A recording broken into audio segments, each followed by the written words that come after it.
Are you dealing with grief and trying to navigate the everyday transitions, but getting a little stuck sometimes? Let's talk about it.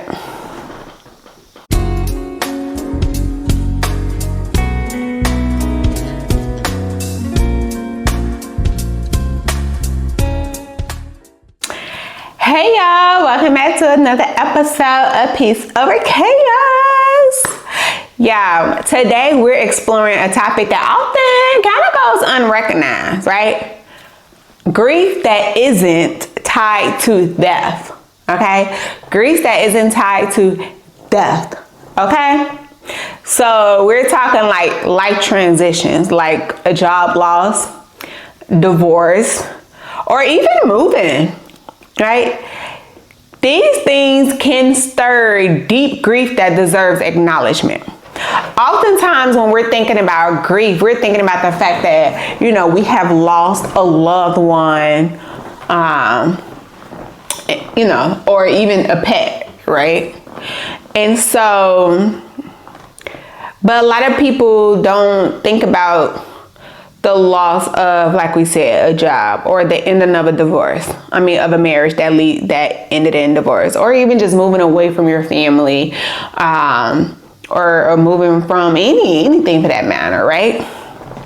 And so let's talk a little bit more about it. So let's define grief. We're going to define grief, right? It's not only about losing a loved one, like I said, but it's also about losing routines, losing roles, losing your identity or expectations, right?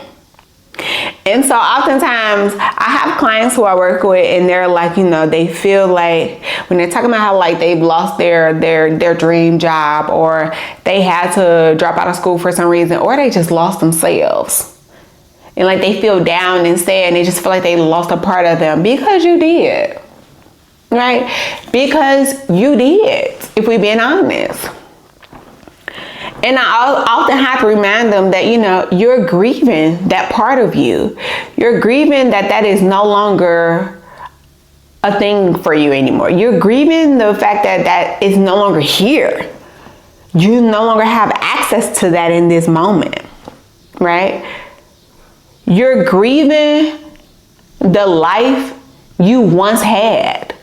Say you're married and you've gone through a divorce, and that's not what you saw for yourself, right? You're grieving the life that you once had. Or even for some that go to college and then they drop out, or they can't continue on, or so many different things, you grieving the life that you thought you would have had. And that's not talked about enough. It's not recognized enough. You're grieving, or even a person who's married and a mom, or either or, whatever, right? But before that, they had their own identity, and they don't know who that person is, and they don't know who they are anymore.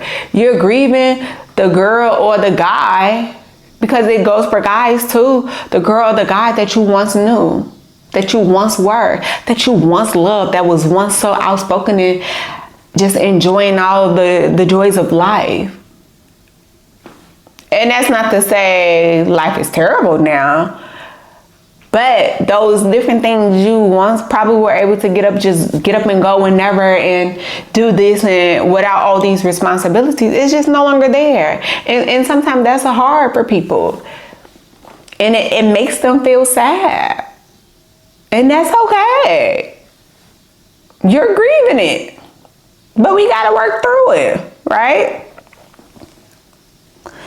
I often wonder, why society minimizes it, right? Society minimizes it because non-death losses often don't get the same validation, of course, right? So it's being minimized, right? And it's just like society minimizes it because they feel like, oh, just get up and keep moving. Just get up and go. Just continue on with life. Like you're tripping. Like life goes on. Yes, life goes on. But we can still acknowledge the loss that we just took. Right? We're currently in a world where a lot of people are grieving a world that they once knew. a society that they once knew, a community that they once knew, that has now been turned upside down for so many reasons that we're not going to dive into. But if you know, you know. You should know. Right? So let's talk a little bit about some healthy outlets. Right? Of course, journaling is always a good healthy outlet for those who like to journal. But that don't work for everybody because everybody don't like to journal. So let's be very clear about that. Right? One thing I have my people do is write a letter. Right?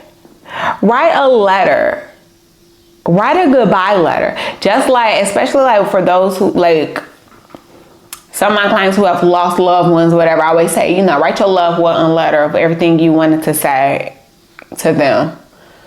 You know, your last goodbyes to them. Your final goodbyes to them. Write a letter.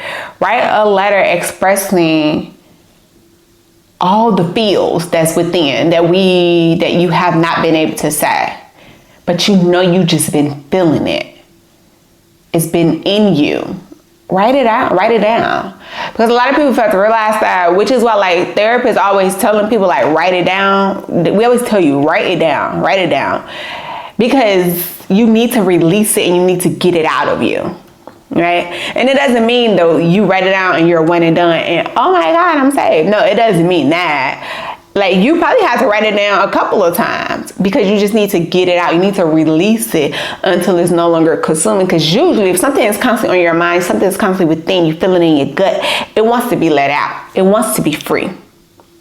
So write it down or talk it out. You know? Another thing you can do is go to therapy, right?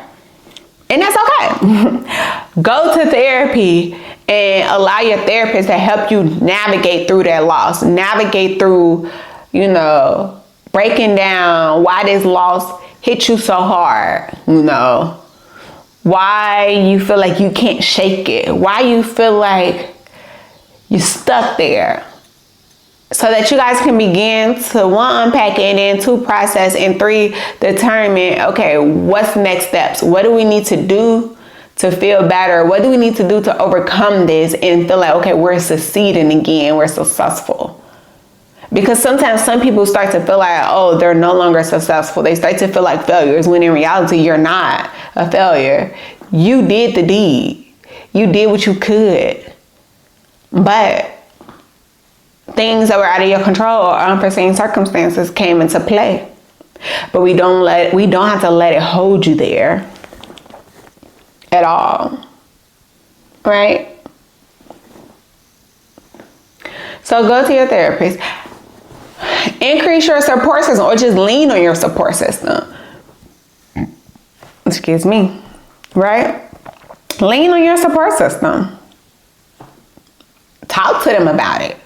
Tell them how you feel. Man, I lost that job. I worked hard for that job. I love that job because that job really showed me what I was capable of.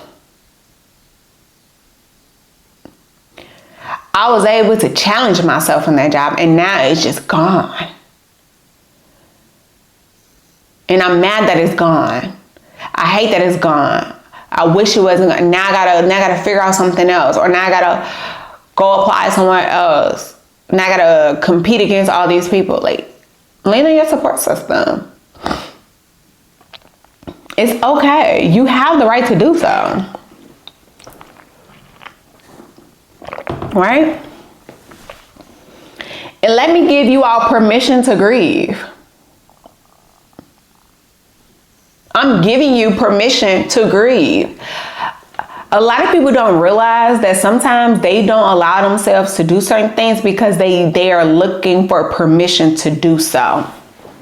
Right? And so let me be very clear. I am giving you permission to grieve what you have lost. Okay? So if that's that job that you know you work damn hard for, you grieve for it. If that was that marriage that you put your all in and it ended in divorce for whatever reason, and you can grieve over that, right? If that's you having to move from one state to the next, because you can grieve. You have the right to allow yourself to grieve, okay? Your feelings are valid. Just saying. No matter what caused the grief to be here, your feelings are valid, and I want you to remember that. Don't let nobody else tell you otherwise. Don't let nobody else tell you, oh, you shouldn't be grieving over a job. Why shouldn't I? I was good at that job. What you mean? You shouldn't be grieving that you got kicked out of that church. Why shouldn't I? Well, I hope you didn't get kicked out of church, but whatever. Why shouldn't I love that church. I love that community. I love that mentoring program I was a part of. I love doing what I was doing. Why can't I grieve? You can. And you should. Take the time to do what you need to do. But don't get stuck in it. And that's why I said, figure out what those healthy outlets are. Talk to who you need to talk to. Go seek a therapist so that y'all can really break that down, unpack it and process it, and figure out, how do I overcome this and move forward in a healthy way? So that's that. I just wanted to talk about that because we often, like, this does not get recognized enough, you know, in the grand scheme of things. You know, people think about grief, they just solely think about the people that they've lost in their lives. But no, we lose a lot of other things in life too. Grieving a house that you had to let go, that you built with your bare hands. A lot of people will say, oh, that's just materialistic possessions. No, because you don't know what somebody put into that. They have the right to feel the way they feel. But again, I don't want you to get stuck in it. So I need you to do the work. And you do not have to do the work alone. Remember that. Okay? So I just want to shed a little light on that really quick. But I want y'all to do these. I want y'all to reflect on these 2 questions for me. Okay? What transition in your life has felt like a loss that you haven't fully acknowledged? Okay? What's one way you can create space to honor that grief this week? So just like we honor our loved ones who has passed on, we can honor whatever else it was that you've lost. All right? Okay? Okay? So your challenge this week is, of course, name one non-death loss you've experienced and find a way to honor it. Whether that's writing about it, talking with a trusted friend, or creating a small personal ritual that just works for you. Okay? So with that being said, rate, review, subscribe, share this with your friends, share this with your lovers, share this with anybody who you think actually could benefit from this. Episode is usually, per usual, like any other episodes. Always share with your people, okay? And I will see y'all soon. Toodaloo.